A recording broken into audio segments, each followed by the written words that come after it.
They raised a family, built a life, and worked hard. Then sold it all to hit the road in an Airstream.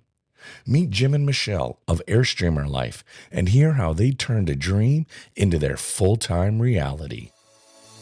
Welcome to RV Out West. I'm Brooks. Based in the Pacific Northwest, my family of four hits the road to explore the best of RV life out west.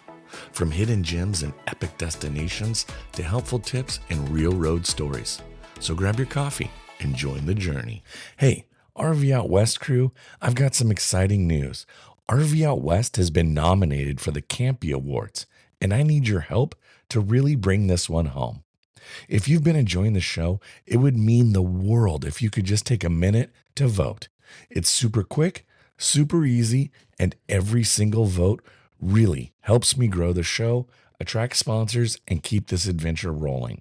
Just hit the link in my Instagram bio or head over to my homepage at rvoutwest.com, or you can look right there in the description in your podcast app. There's going to be a link there too, and you can cast your vote.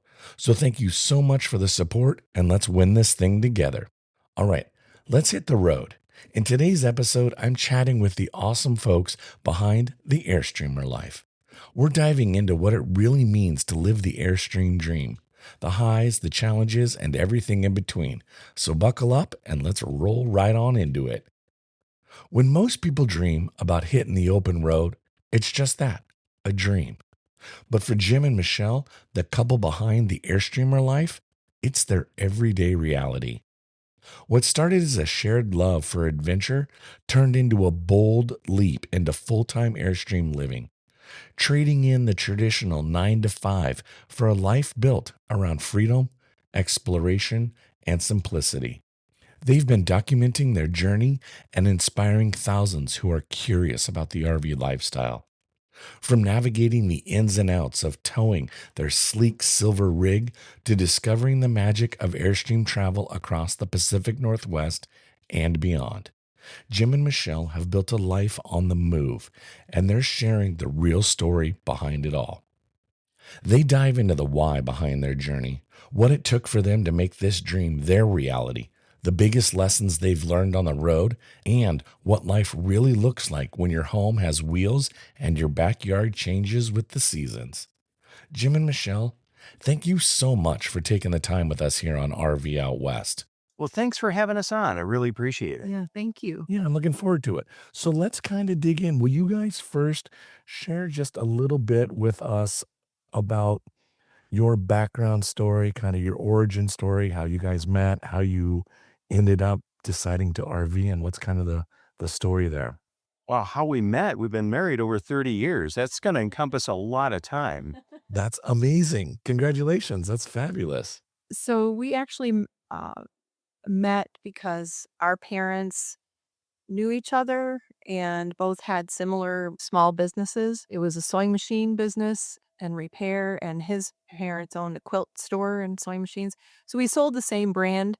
And so I knew his mom and dad because I worked with my mom and dad. But I just never met him until his dad passed away. So we actually met at one of the visitations for my dad's funeral. That's wild. Well, that's great. He wears his dad's wedding ring, and we always say that ultimately Walt brought us together because our parents apparently were talking about how the two of us should get together, and he did it. That's an amazing did love it, story. I so. love it. Well, tell me, how did you guys get into RVing then? Well, when our kids were little, let me back up a little further. Michelle and I had both camped when we were younger. And in fact, on our honeymoon, we took like 2 honeymoon trips, and one was a tent camping trip through Wisconsin and northern Michigan. And when the kids were young, we bought a camper and did a lot of camping with them out east in different places, and of course through Michigan and the Upper Peninsula. And then they outgrew the camper, and we kind of outgrew that phase of our life. Then we actually did a road trip a few years back. Our niece was getting married in Phoenix, and we took a 2-week road trip out from Arizona and back. And we figured out we travel really well together. We were doing Airbnbs, and we're just traveling in a Jeep Cherokee, and we travel well in small spaces and deal with each other very well in small spaces. And we had a lot of stress in our life due to a lot of circumstances then. And Michelle looks at me on our way back with a storm chasing us on an 11-hour drive from Flagstaff, Arizona to Colorado Springs. And she says, could we travel full time? And so we started doing research, the balance of that trip and figuring things out and what it would look like and selling our home and everything we own and investing in what we have. And here we are. And how long has it been now for the two of you being full time in that Airstream? 2 years. Mhm. Yep. Well, it'll be, um, in September, will it be September might even be 3. You lose track of time, right? We're both retired, so we don't have a calendar as much anymore. So it's, you kinda lose track of time a little bit. How has living in an RV been different from kind of what you expected it to be? Mm. Well, Jim always says there's no privacy. So, Yeah. you figure out quickly it's a small space and you have to be comfortable with being with each other. And we do things where I'll go out for a walk or whatever so that you kind of have your space, but it's everything is pretty um how would you say? It's just no privacy. Yeah. Yeah, I mean, going our house we owned was, about a 3,200 square foot, 200 square foot Airstream, was an adjustment, but, it's actually really comfortable. I can't even imagine having that huge house anymore. Yeah. Tell me about which Airstream did you guys settle on? What are you in? It's a International Serenity. It's a 2018. 2018, Yeah, Okay. and 28 foot. 28. 28 foot. But I also like on the positive side, it's just so little to take care of. I mean, way less to do than a house. So there's, one bathroom and it's quick to clean and What's kind of been maybe your greatest challenge to overcoming your life full time? I think the first year we retired, we were like, woohoo, we're retired and weren't very careful with um, spending. We just really had a good time and went out to eat a lot and experience a lot of experiences. We moved a lot. We moved like every 3 to 4 days because we wanted to see the whole country as much as we could. But that costs more money. And then you're staying at new places and the cost of staying and cost of gas, the cost of food. And so after the first year, we kind of looked at what we had spent and had a little bit of a heart attack. And then we're like, okay, we can't sustain this. So I think that we thought it was going to be less money to live like this, and it's not. So unless you do things differently than how we did the first year. So Okay. Yeah. That's good advice.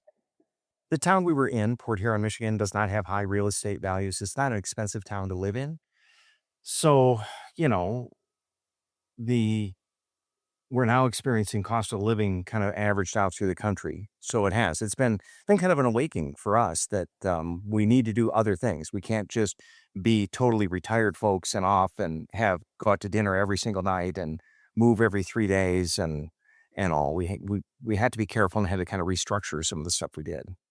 And that is really good advice. By the way, just thinking about, you're right. I mean, I can totally see that first year of retirement and be like, heck yeah, we worked hard to make this happen. And so woohoo, let's go have some fun. And all of a sudden, a year later, you're like, whew, those pizzas and tacos are adding up rather quickly. Yeah.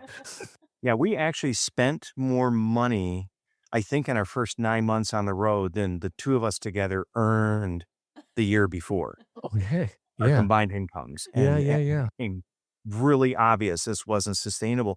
When we went to Florida and found the least expensive place we could to winter and realized that the RV slot was gonna cost more than our house payment did, Right. Right. Right. and Right. then, like, it was a real surprise. Yeah. yeah. Well, let's talk about some of the adventures. So, in the last, say, almost 3 years that you guys have been on the road, what's been some of your top three highlights? Hmm. Well, we really liked Mississippi. Well, yeah, which surprised us. We actually found a COE park in Mississippi that we have really enjoyed. We've gone back there. And in fact, the campground host in the loop we were in found out we had a YouTube channel, and she says, "Don't tell anybody about this park." It was pretty funny, but it was really nice, and we didn't expect to enjoy Mississippi as much as we did. Both Carolinas, North and South Carolina, we've enjoyed quite a bit. Have been a very good adventure. Oh, we actually really enjoyed Arizona. We wintered there this past winter, and we were volunteering for a state park, and we really enjoyed the winter. The weather was chilly some nights, but every day the sun came out almost every day, and the sky was blue. Well, now I want to dive right on in to the beautiful Pacific Northwest. It is beautiful. Yes, it Here. is. So, first off, is this your first time in this area ever in your life? Or have you been to the Pacific Northwest before? Not even RVing. Maybe you flew in for a work trip or a vacation. Yep. Yep. Yep. The two of us have been to Pacific Northwest once. Okay. I had a work conference in Eugene.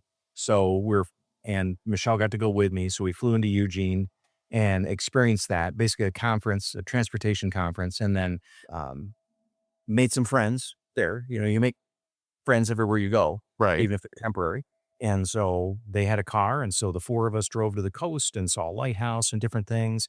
Then we also rented a car, and we had a friend who had lived in Port Huron for a couple of years, but then had moved. I think she was in Portland at the time. Yes. So we were able to drive up and see her and her daughter, who Michelle used to babysit.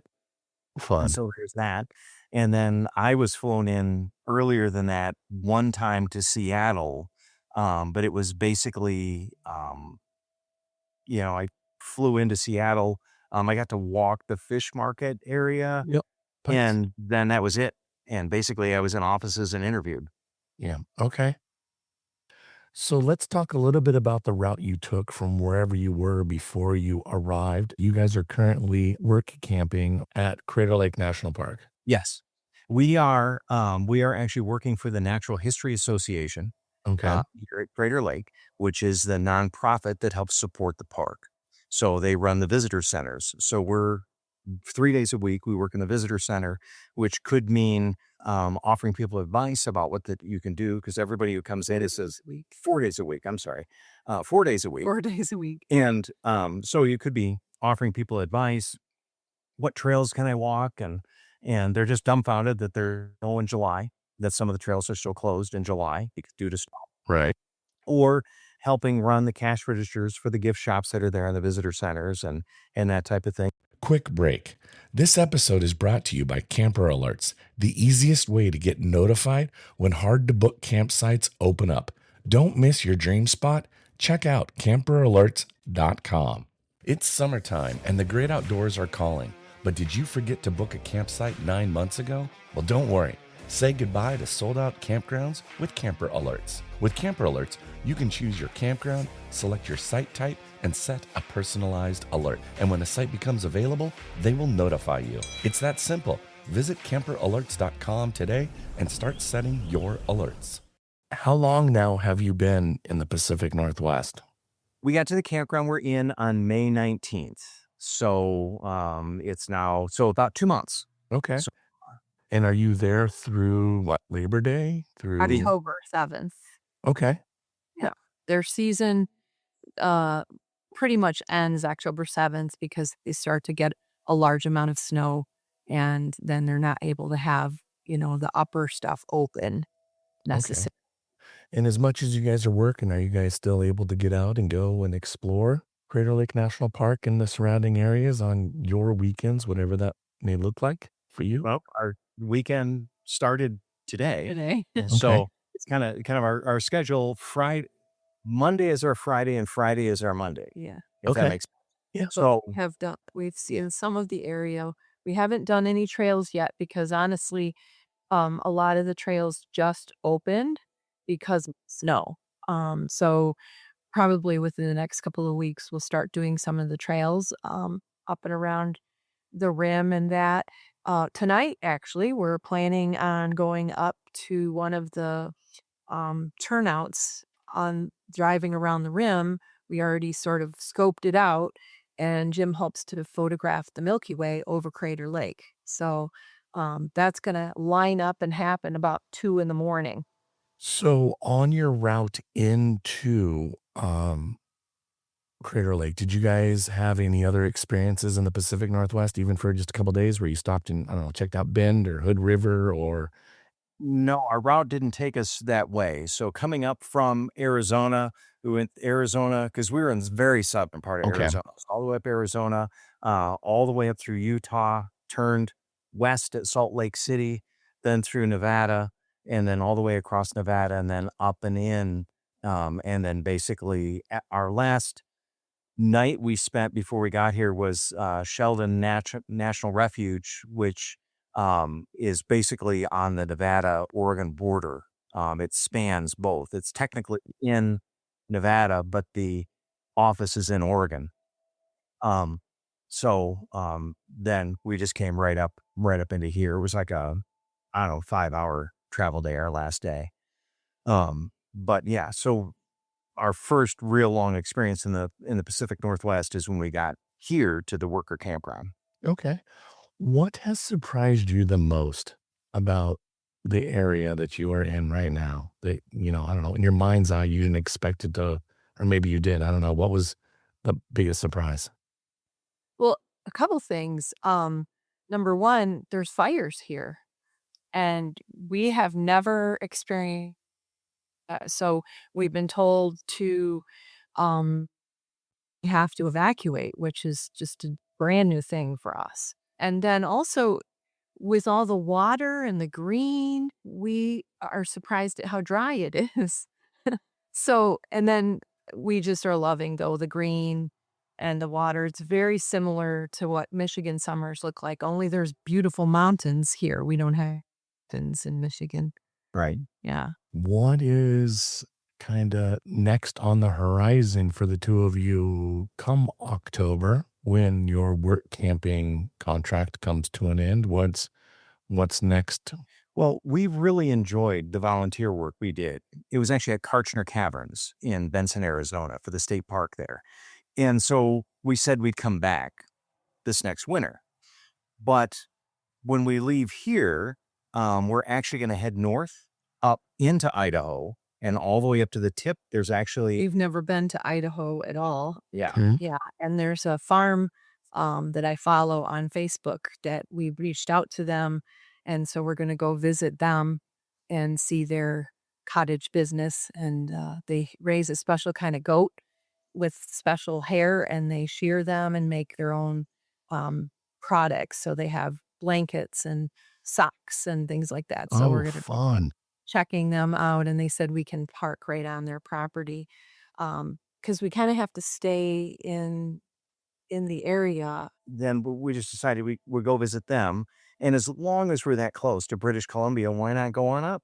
And so we're going to go into Canada and Are go you up gonna into go the up to, like, Red Cross. Kelowna and Kamloops Um, and eastern kind of that eastern British Columbia? Is that where you guys are thinking? yes, Okay. yeah, and over close to Vancouver, Yep. and then probably to Vancouver, and then drop down into Washington from there. Squamish, BC is on your way up to Whistler, and Hmm. Squamish is, like, jaw-dropping, "I'm gonna crash off the side of the road. Holy smokes, this is gorgeous." Okay. So, if you're not wanting to get all the way to Whistler, but you kinda wanna see the beauty of it, Squamish would be a good kind of maybe terminus to say, "Okay, this is our turnaround point for now." Now put it on our list. We have zero reservations of Perfect. any of this stretch at this point. We're going to be doing a lot of boondocking, a lot of harvest hosts through that. But again, surprise, most of them stop accepting anybody right around September 15th. Which we didn't think about. Yeah, that's okay. Yeah. Lots of cool places still you'll find to stay and see. It's gorgeous. Yeah, we might do, usually I plan things out really tight, but we might do this one a little more just Loosey flying by goosey. the seat of our pants. Yeah, that's fine. That's fine. Um, well, that And all then sounds like I was just going to say, then from the Seattle area, probably travel down the Pacific Coastway until we're tired of paying $6, $7 a gallon for gas, and then skip over to Nevada. So you're saying you go down the Washington coast and do like the Olympic Peninsula, or are you talking more like the Oregon coast from Astoria down? It would be the Washington coast, Oregon coast, and California coast. Oh, okay. So all the way down 101. Once we get into California, I'm not sure where Yeah. we'll start heading east. Okay. It kind of depends on Get through the red ones. when we're tired of paying $6, $7 a Yeah, gallon for fair gas. enough. Fair enough. Well, Jim and Michelle, where can listeners follow along on your adventures and learn more about the two of you and the kind of activities and travel destinations and things you guys are seeing? Where can they follow along on your adventures? Sure. Our primary focus is YouTube, which is Airstreamer is our channel. So simply at the @ symbol and then Airstreamer will get you to our channel. Then we also have a Facebook presence, which is airstreamer.life, and an Instagram presence as well, which is airstreamer.life. That's wonderful. Well, Jim and Michelle, thank you guys so much for coming on RV Out West and talking with us. I really appreciate it. This has been wonderful. Thanks so much, Brooks. Thank you. It was great to meet you, and we look forward to seeing you. Thank you again for listening to RV Out West. If you got value from this episode, please share it with one person you know. I'm looking for your help in growing the show. Also, give us a follow on Instagram and Facebook where you can join in on a conversation. I sure would appreciate it. And please don't forget to vote for RV Out West for Best Podcast in the Campies. Again, you can find that link in the Instagram bio, on our website over at rvoutwest.com, or in your podcast app right there below the description of this episode. Now, next week's episode, I'm going to talk to you about what it means to be battling the RV weekender slump. How do you handle that? What does it mean? What does it look like? For us, it's been one spouse over the other has been wanting to RV more than the other. What have we done to find middle ground? How do we make it work? And what have we done to kind of navigate that slump so we can continue to have wonderful RV journeys and make memories? So be sure to tune in next week. Thanks for listening to RV Out West. Be sure to follow the show so you never miss an episode. And if you enjoyed the show, tell a friend and please leave a rating or a review. It would mean a lot. Special thanks to Scott Home Music for our intro song, We Are One. Follow us on Instagram and Facebook to join in on the conversation. Now, get out there, explore, and go see what's beyond the horizon.